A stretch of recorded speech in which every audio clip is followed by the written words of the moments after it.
Luisa, gracias por estar en este programa en Meridiano Virtual. Bienvenida a la radio y la tele universitaria. Bueno, gracias. Para mí es un gusto. Y bueno, dispuesta a escucharlos y a producir este intercambio que ojalá sea lo más productivo posible. Un poco de la vida, con la experiencia. Estamos dedicando este año 2021 a la mujer en las distintas actividades. Quiero preguntarte, porque además estamos en el mismo barco de la comunicación, ¿cómo ha sido la evolución de la mujer, sobre todo en estos últimos tiempos, respecto de aquellas épocas donde era la locutora, la de la temperatura, y en algunos casos hasta el tratamiento de la mujer objeto como tal, ¿no? Bajo suspicacias, segunda intencionalidad. ¿Cómo viste? ¿Cómo estás viendo esta etapa de protagonismo distinto que uno observa? Es cierto, hay un protagonismo distinto. De todas maneras, cuesta romper determinados estereotipos o cuesta que las mujeres ocupemos esos lugares para los cuales seguramente estamos preparadas. Muchas, digamos, vienen trabajando desde hace tiempo, pero todavía, y esto creo que tiene que ver con una concepción que baja desde arriba, y cuando digo desde arriba, desde los medios, desde quienes conducen los medios de comunicación, que la palabra, el saber, el análisis siempre es más creíble o más potente si sale de la voz de un hombre. Se está cambiando eso, pero cuesta romper todavía eso y las mujeres a veces nos corremos un poquito porque es muy desgastante pelear esos espacios, ¿no? Entonces a veces, lo digo, me ocurre a mí a veces esa sensación de, bueno, me corro, hago lo que puedo hacer. Por supuesto, las mujeres, si uno recorre los medios, han ido ocupando posiciones de conducción, de espacios. Pero yo insisto, todavía hay una mirada muy sesgada respecto a lo que podemos rendir. Se está rompiendo, pero cuesta mucho esa fuerza de un enorme empuje, enorme sacrificio, de seguir peleando esos espacios, no como algo normal. Llaman a un conductor, llaman a un hombre y es algo natural. A las mujeres todavía nos cuesta un poco y yo siento que estamos todavía con la lupa muy examinadas. Hola Luisa, ¿cómo estás? Hola, Lucía.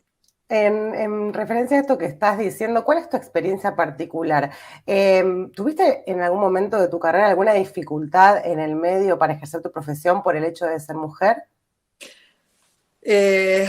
Sí, fui ocupando distintos lugares, desde la acreditación en ministerios que, entre comillas, digo, eran para las mujeres, como el Ministerio de Educación, porque política no podías hacer, entonces te daban esos lugares donde supuestamente las mujeres podíamos entender más de qué se trataba.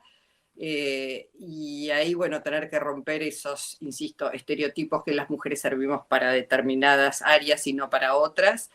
Y por supuesto, sí, tener que plantear, este espacio es mío y yo quiero hacer esto y quiero hacer las aperturas o de las notas o del espacio, eso, tener que, entre comillas, casi te diría escribirlo o acordarlo, porque si no, siendo tu espacio, aparece otra persona y de pronto ocupa ese lugar que vos tenés predestinado.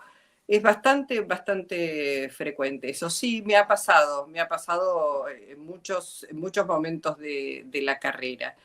Pero bueno, la insistencia, pero digo, se va mucha energía en eso. Cuando uno tiene que poner la energía de pronto en el trabajo, si es trabajo periodístico, o en la investigación, o en las notas que vas a buscar, eso te demanda una energía enorme. Y la verdad es que no está bueno que sea así, digo, porque en última instancia nadie regala los espacios, pero digo, una siente que no está en igualdad de condiciones cuando trabajas con un hombre.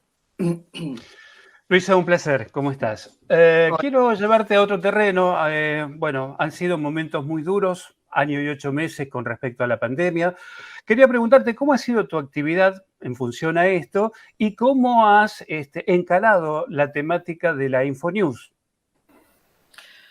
Ah, bueno, primero acostumbrarse a la virtualidad, algo para lo cual, si bien el trabajo radiofónico es un trabajo a distancia, todas las notas se hacen a través de una línea telefónica, etcétera, etcétera, el hecho de no estar en el lugar de trabajo, de no ver la cara de los compañeros, de no ver la cara del operador, de la producción que te está todo el tiempo nutriendo, ha sido, sobre todo quienes somos de la vieja escuela, digo vieja escuela, agenda de papel, mucho trabajo que nada tiene que ver con la virtualidad, porque nos hemos formado en otra época, cuando Internet todavía no existía o al menos no se usaba para trabajar.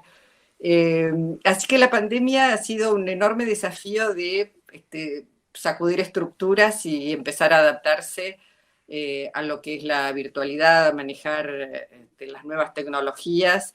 Y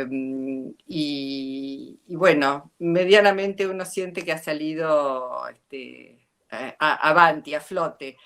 Y después, bueno, también un poco la imposibilidad de eso, de recorrer despachos, de no tener la fuente más allá de una línea telefónica, pero de tener que guarecerte en tu casa y quedarte mucho tiempo ahí y tratar de conseguir esa información de la mejor manera posible. Eso también me parece que ha perjudicado un poco nuestra tarea, ¿no? Sobre todo quienes estamos acostumbrados a hablar con funcionarios cara a cara y ha sido bastante complejo. Pero bueno, no es imposible, ¿no? Ha sido un año y medio de prueba y de nuevos y de aprendizajes, además, que hay cosas que se pueden hacer aún sin la presencialidad. Luisa, ¿y cómo viste, continuando en esto de la pandemia, cómo viste el tratamiento que hicieron los medios de comunicación acerca de la pandemia? Vimos que durante este año y medio hubo una gran cantidad de información falsa, ¿no? De noticias falsas, estuvimos los periodistas debatiendo sobre este tema. ¿Cómo viste vos esta cuestión? Tremenda. Creo que como nunca quedó muy expuesto el manejo político. Digo, toda información es política, está claro que esto es así, aunque hables de una receta de cocina también, eso uno podría decir que es una información y un manejo político según cómo plantees los ingredientes. Pero creo que como nunca ha habido una utilización muy espuria de la información, muy malintencionada, muy tóxica, ya que estamos hablando de pandemia, con fines muy dañinos, sobre todo si pensamos en salud pública y pensamos en el daño que se hace a la población y a las sociedades, ¿no? Creo que ha sido, insisto, como nunca, ha quedado muy expuesto y allí las luchas de poder y los intentos hegemónicos de algunos países por hacerse de mayores ganancias a través de los laboratorios, la venta de vacunas, etcétera, etcétera, ha quedado muy puesta de manifiesto. Yo lamento que los medios, que hoy ya no son independientes, sino que son una extensión más, una pata más de las grandes corporaciones y de ese poder real, no puedan correrse y hacer un trabajo, no sé, un poco más transparente al menos, respecto de cuáles son los intereses a los que están sirviendo, ¿no? Eso es ingenuo quizás de mi parte, pero la verdad es que hoy siento que los medios se han transformado en un arma peligrosísima para, en general, para la humanidad. Es una parte más de ese poder que mata y que no ayuda a mejorar las cosas. Y además, yo digo, el fenómeno de la virtualidad, que es cierto, rompe con el cara a cara, con la fuente real, obliga a volver intuitivamente a tratar de desmalezar todo esto, porque encima uno está, como cualquier ciudadano, atacado permanentemente por una gran sobredosis de información, pero cada vez menos conocimiento, Luisa, ¿no? Es decir, nos informan una gran catarata de información, pero nunca tenemos la certeza de la veracidad, del verosímil de esa información, ¿no? Sí, es que no hay tiempo, hasta el tiempo y el espacio en este vértigo se han modificado. No tenés hoy, Mario, prácticamente tiempo para el análisis, para pensar, digamos, 2 minutos, qué es ese cúmulo que estás recibiendo, ese bombardeo permanente.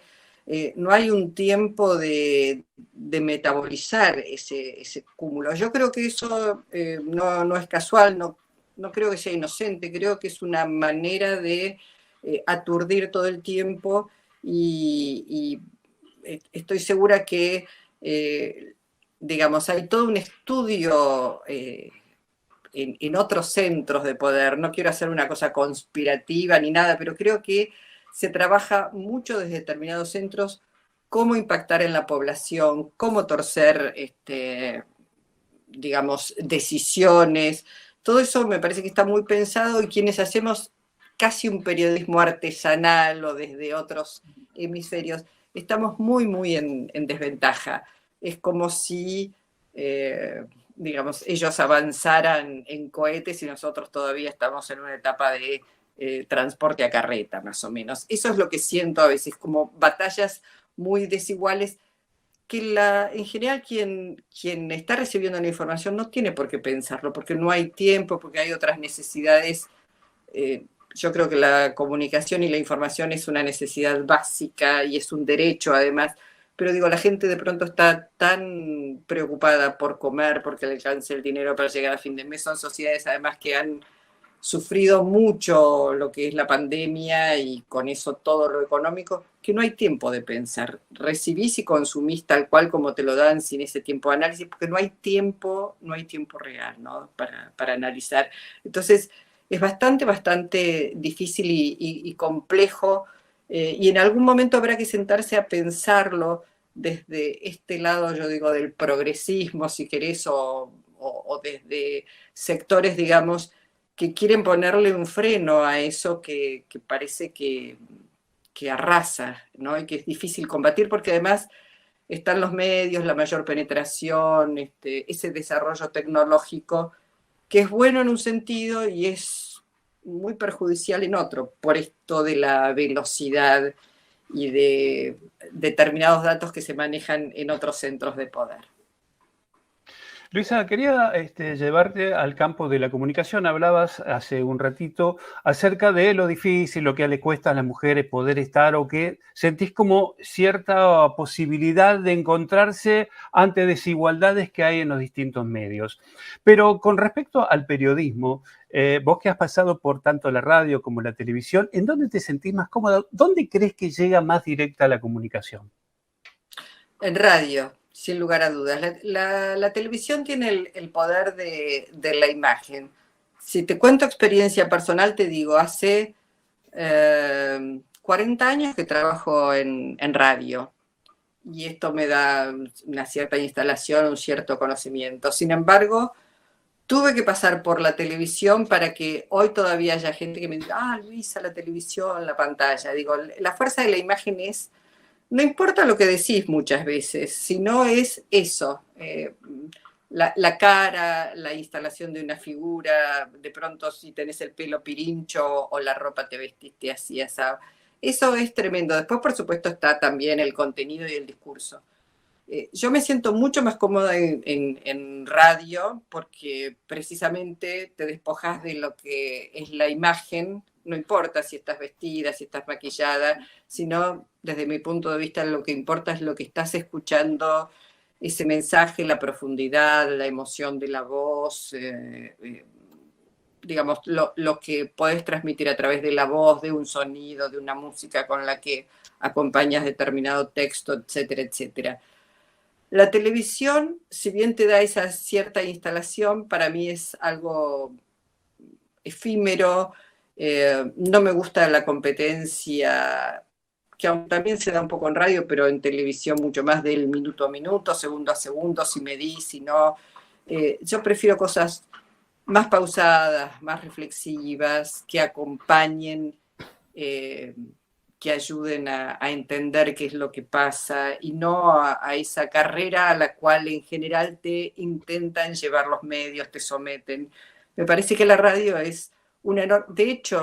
De hecho, apareció la televisión, aparece el internet, los nuevos soportes, y la radio sigue hoy más viva que nunca y creo que es un medio de compañía, de abrazo, de encuentro que no se da en otros medios. Por ahí encontrás algún programa, qué sé yo, pero en televisión, digo, pero para mí la radio es única y seguirá siéndolo, creo que por mucho tiempo.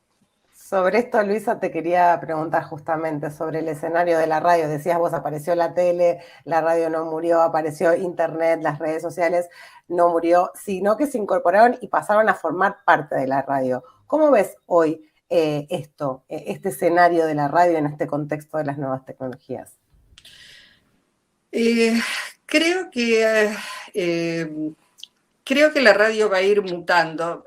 Digo, hoy de pronto aparecen los podcasts, que son como brevísimos programas donde concentras solamente ese contenido, eso que quieres comunicar. Ahora, en medio de este escenario de los medios, los multimedios, de la nueva tecnología, yo insisto, creo que la radio me pasó hace muy poco tiempo viajando por el país, en lugares donde prácticamente no hay conectividad, no podés acceder a internet por la geografía te lo impide.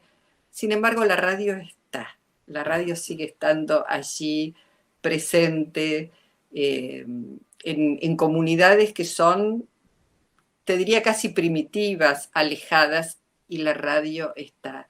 Por eso creo que, insisto, me parece que la radio está, más allá de todo, más viva que nunca. Te acerca a esa palabra, ese cobijo, esa información, ese entretenimiento, la emoción, la cultura que no va a llegar de pronto al cine nunca ahí y aparece la palabra de alguien que alguna vez vio ese poblador en una revista. Yo creo que en ese contexto la radio va a seguir estando y hay que apostar a la radio y hay que apostar además a la radio. Yo esto lo digo pensando en Radio Nacional, pero pienso en las radios locales, en las radios además comunitarias, esas radios que mantienen viva la conexión entre comunidades quizás muy pequeñas o muy alejadas de los centros urbanos.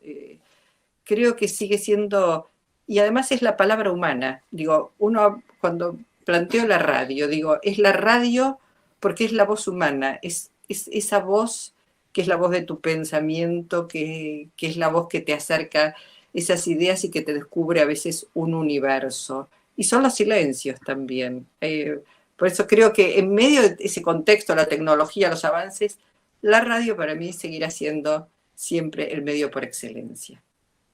Ahí, bueno, digo modestamente que uno tiene el gusto, el honor de compartir en Radio Nacional un momento de, creo que es la primera vez que cruzamos un momento de radio en el mismo lugar, pero la reflexión no tiene mucho que ver con esto, sí para destacar que en el medio de la pandemia se produjeron 2 o 3 cosas que a mí me resultan sumamente admirables. Esto que dice Luisa, por un lado, la cosa pública de la radio en aquellos lugares donde está el mensaje al poblador, pero cruzado con esto, matices que tienen que ver también con esa forma de emparentar lo tecnológico. La gente que sigue escuchando la radio por el viejo receptor, pero interactúa con ella a partir de las redes, ¿no? Instagram, mandar un mensaje por WhatsApp. Y una cosa también que no estamos valorando mucho porque es todo tan dinámico, es haber tenido a los chicos escuchando, seguimos educando por radio, en el momento más oscuro de la pandemia, donde no había posibilidad de estar en la escuela, y ver pibes de 6, 7, 8 años, o percibir que los contaban los compañeros en lugares distantes, que esos chicos estuvieran accediendo a ese proceso educativo mediante la radio mediando, para mejor decir, me parece que es fantástico. Habla efectivamente de la continuidad y de la vigencia plena de este medio querido y su capacidad de apropiación de todas estas tecnologías para darle buen uso como corresponde, ¿no? Sí, sin lugar a dudas. Mientras te escuchaba decir esto, pensaba, ahí ya me meto en la televisión, no tanto en la radio, vos y yo, que más o menos somos generacionalmente, creo que bastante pares, en algún momento uno puede pensar en Telescuela Técnica, un programa que existió hace mucho tiempo y Tal cual. donde los medios de comunicación tenían un rol central a la hora de educar. Bueno, hoy volvemos a usar en medio de la pandemia en contextos que son nuevos, porque la pandemia ha sido nueva para esta porción de la humanidad que nos tocó en el siglo XXI. Volvemos a utilizar los medios, la radio, la televisión, más allá del acompañamiento, el entretenimiento para la educación. Por eso, digo, me parece que hay todavía, y estamos inmersos en la pandemia que no terminó, pero habrá mucho, mucho para sacar en conclusión de los usos y las necesidades de mejorar determinadas tecnologías para que ese uso sea más potente, por cierto, y mejor, porque hablamos también, como decía Lucía o Axel, ya no recuerdo, de las fake news y de lo que ha significado todo un uso espurio de los medios de comunicación. Como siempre decimos, la tecnología ni buena ni mala. El tema es qué uso le damos quienes o dirigimos esos medios o participamos en las transmisiones que hacemos, ¿no? Luisa, justamente dándole continuidad, perdón, Lucía, ibas a consultar, dándole continuidad un poco a lo que venías diciendo y con tu carácter de locutora también, locutora recibida del ISER, ¿en algún momento has parado y has dicho, no quiero hacer un programa musical, un programa cultural, sacarme todo esto, o, en fin, hacer otra cosa de la que vengo haciendo habitualmente? Como locutora, la verdad es que nunca lo pensé. Estudié locución porque trabajaba en radio y me dijeron, ya que estás trabajando en radio tenés que hacer locución y estudié. Me parece una profesión preciosa. Hay ejemplos de locutores magníficos, brillantes, inteligentes, pero la verdad es que nunca pensé trabajar como locutora en sí. Sí, me gustan mucho los programas que tienen que ver con el arte, con la cultura, con el espectáculo, no con la farándula, sí con el espectáculo, con el cine, con la literatura. Eso sí, he hecho en algún momento, siempre dentro de los programas, algún segmento vinculado a eso, porque la verdad es que lo disfruto enormemente, pero no puedo salir de la política, no me puedo correr de la política. Hoy a veces lo padezco, sobre todo cuando, cuando hay noticias tan complejas y difíciles a veces para transmitir y que afectan tanto a la sociedad. Pero bueno, ya creo que no podría ser otra cosa. No podría. Luisa, y continuando con esto que estás contando, yo te quería preguntar en tu enorme trayectoria que tenés, ¿qué experiencia recordás con más cariño de todas las que hiciste o qué radio de todo lo que hiciste en estos años? Bueno, quizás el origen. El origen es Radio Rivadavia porque arranqué allí, porque era una radio eminentemente masculina y futbolera, y pude allí, bueno, sembrar una semilla y después de esa participación se fueron abriendo espacios para otras mujeres, para Mónica Gutiérrez, para María Laura Santillán. Así que eso lo recuerdo con mucho cariño.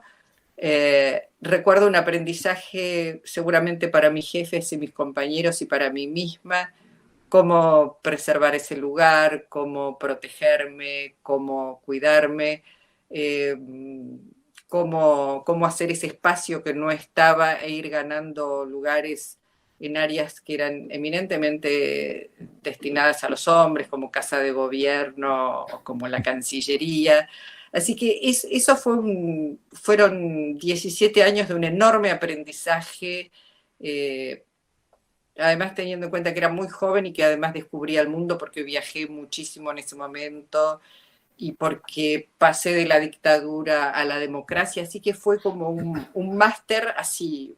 Entonces lo recuerdo como el gran trabajo. Después vinieron otros muchos que evidentemente se cimentaron sobre aquella experiencia que fue buena y que fue muy nutritiva en materia de ir aprendiendo, insisto, cómo cuidarse, ¿no? Porque salimos de la dictadura y había que trabajar en esa época y no trabajar de la manera más inteligente sin ponerse en riesgo, ¿no? Cuidando y tratando de decir lo máximo posible que se podía decir. Así que esa época la recuerdo muy bien. Después recuerdo otras épocas maravillosas con Jorge Alperín en Radio América. Hoy estoy en Radio Cooperativa y disfruto mucho el programa. Siento que es como estar en mi casa. Radio Nacional, qué decir, es como llegar ahí a la universidad de las radios.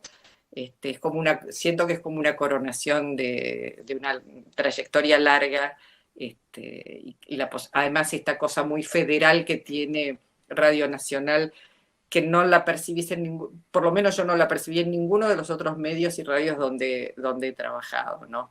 Eso es también increíble, increíble, ¿no? Así que, pero insisto, Rivadavia es como volver al seno materno, ¿no? En materia de radio. Bueno, estamos terminando como empezamos casi, porque efectivamente esa descripción de gran masculinidad de Rivadavia, de todas maneras salía empatada, me imagino, digo yo, sin ser un machirulo, con el roce de los maestros, ¿no? Porque además allí había que estar en un pasillo nada más para aspirar ese talento, esa capacidad de comunicación de, bueno, Carrizo, Larrea, el propio Cacho, en fin, claro.